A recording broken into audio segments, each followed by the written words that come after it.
બગદાણાની બબાલના કારણે રાજકારણ જે છે ગરમાયું છે। હવે જે 1 તારીખે જે 1 ફેબ્રુઆરી નવનીત બાલદિયાના ન્યાય માટે મહાસભા મળવા જઈ રહી છે તેની પહેલા એક આગેવાનો દ્વારા એક મીટિંગ યોજવામાં આવી। તે મીટિંગમાં આગેવાનો દ્વારા શું વાત કરવામાં આવી છે તેની વિગતે ચર્ચા કરીશું। નમસ્કાર, હું છું પ્રથમ મોદી, આપ જોઈ રહ્યા છો નિર્ભય ન્યૂઝ।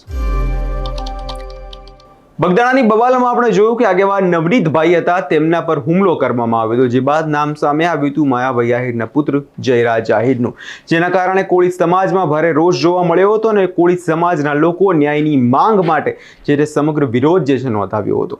અને જે બાદ આપણે જોયું કે જે એસઆઈટીની રચના થઈને એસઆઈટીની રચના બાદ એસઆઈટીએ કાર્યવાહી હાથ ધરી, જે બાદ જયરાજ આહિરની પહેલા તો ધરપકડ કરવામાં આવી, જે બાદ તેમને જેલ હવાલે કરવામાં આવ્યા।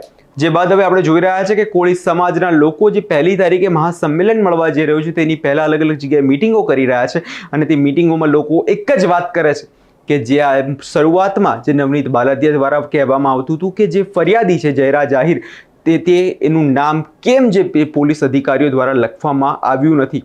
સાંભળીએ તે કોળી આગેવાનોનું શું કહેવું છે।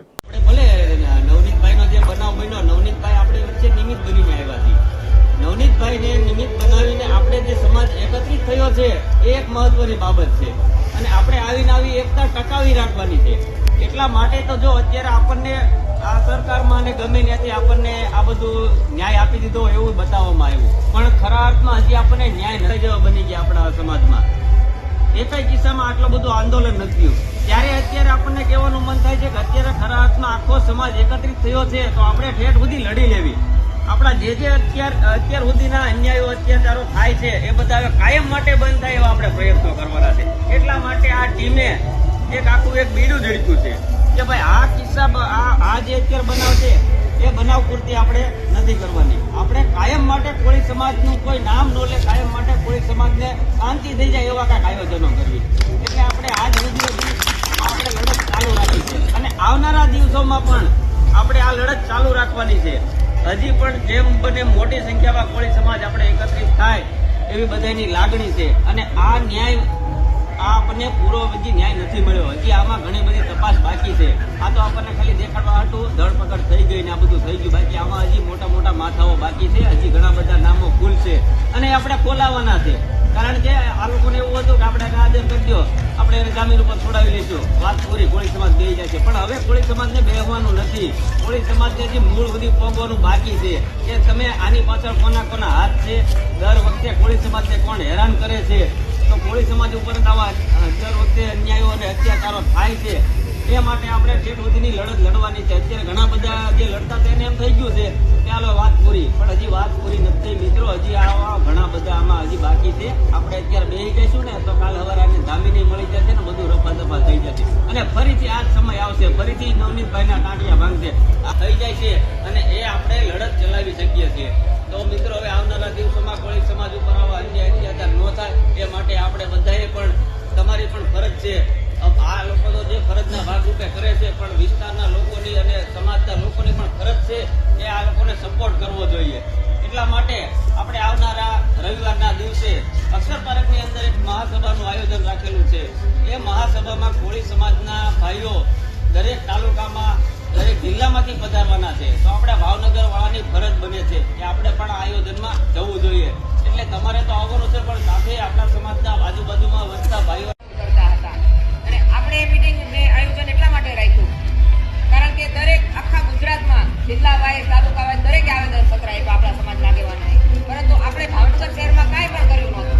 એટલે કિશનભાઈ અને બધા કાળુભાઈ અને બધા ભેગા થઈને વિચાર કર્યો કે જો આપણે કાંઈ નથી કર્યું તો આપણે એક મહાસભાનું આયોજન કરીએ, જેને લઈ બધાને ખબર પડે, કારણ કે ભાવનગર શહેરમાં કાંઈ બન્યું નથી એવું જ બધાને લાગતું હતું। એટલા માટે આ મિટિંગનું આયોજન કર્યું અને સભાને આપ્યું ન્યાય સભા। સભાનું આયોજન કરતા હતા એ દરમિયાન ખૂબ પ્રેશર આવ્યું, આપણા આગેવાનો પણ ગયા હતા, આપણા ધારાસભ્યો, સાંસદ સભ્યો, મંત્રીશ્રીઓ એમણે પણ પ્રેશર લાવ્યું, પરંતુ છતાં મોડું થયું એવું લાગ્યું। એટલે યુવા ટીમને એવું લાગ્યું કે આપણી સાથે અન્યાય થઈ રહ્યો છે, ક્યાં સુધી સહન કરવાનું, અને એક ન્યાય સભાનું આયોજન કર્યું અને એને લઈને આ મિટિંગોનું આયોજન કર્યું છે।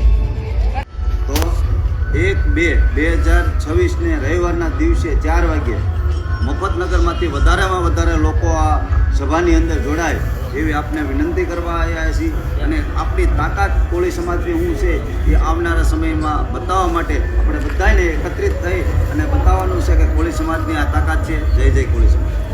બનાવ બન્યો છે એ અનુસંધાને આપણે મિટિંગ રાખેલ છે. તેમાં સૌ પધારજો અને જે આમાં ઇન્વોલ્વ છે બરાબર એ લોકોને આપણે ઉજાગર કરવાના છે. તો વધારે સંખ્યામાં મિટિંગમાં હાલવજો.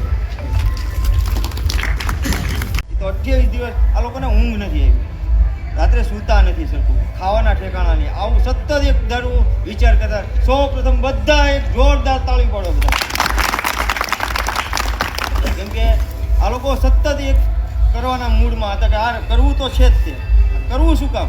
અત્યારે ન્યાય સભાનું આયોજન છે, શું કામ કે ભાઈ જયરાજ પકડાઈ ગયું તો આગળ હજી કોઈ પણ અધિકારી પોલીસ તંત્ર આવી ભૂલ ન કરે, કેમ કે છાવરવાનું કામ પોલીસે કર્યું છે. આ ભૂલ ન કરે એના માટેથી આ સભાનું આયોજન છે અને બને એટલી વધારે સંખ્યા ભેગી કરવાની છે. કેમ કે આપણે સોશિયલ મીડિયાના માધ્યમથી તમે બધા લાઇક ને કોમેન્ટો આપતા હતા, એના હિસાબે આ મામલો આખા ગુજરાતભરમાં થઈ ગયો છે. અને આ ભાવનગર પશ્ચિમ અને ભાવનગર પૂર્વ, ભાવનગર શહેર જ એવો કોળી સમાજ. તમે દરેક કોળી આગેવાનોને સાંભળ્યા ને દરેક કોળી આગેવાનો એક જ માંગ કરી રહ્યા છે કે નવનીત બાલદિયાને ન્યાય જોઈએ છે. કેમ કે જે અધિકારીઓ, જે પોલીસની ફરજ છે ન્યાય આપવો, અને શરૂઆતમાં જે પોલીસ દ્વારા પીઆઈ ડાંગર અને ડીવાયએસપી ઝાલા દ્વારા જે છે યોગ્ય તપાસ જે છે આ મામલે કરવામાં આવી નથી. શરૂઆતમાં જ કહી દેવામાં આવ્યું કે જયરાજ આહિર જે છે નિર્દોષ છે, તેમનો આમાં કોઈ ભાગ નથી. પરંતુ જે બાદ હવે સામે આવ્યું એસઆઈટીની તપાસથી, જેમાં જયરાજ આહિર જે મુખ્ય આરોપી તરીકે જે છે તેમને જેલ હવાલે કરવામાં આવ્યા, એમાં લોકો માંગ કરી રહ્યા છે કે બંને અધિકારીઓને સસ્પેન્ડ કરવામાં આવે. આ વિષયને લઈને તમારો શું અભિપ્રાય છે તેમને કમેન્ટ કરી ચોક્કસથી જણાવજો. અને અમારી ચેનલ નિર્ભય ન્યૂઝને લાઇક, શેર અને સબસ્ક્રાઈબ કરવાનું ભૂલશો નહીં.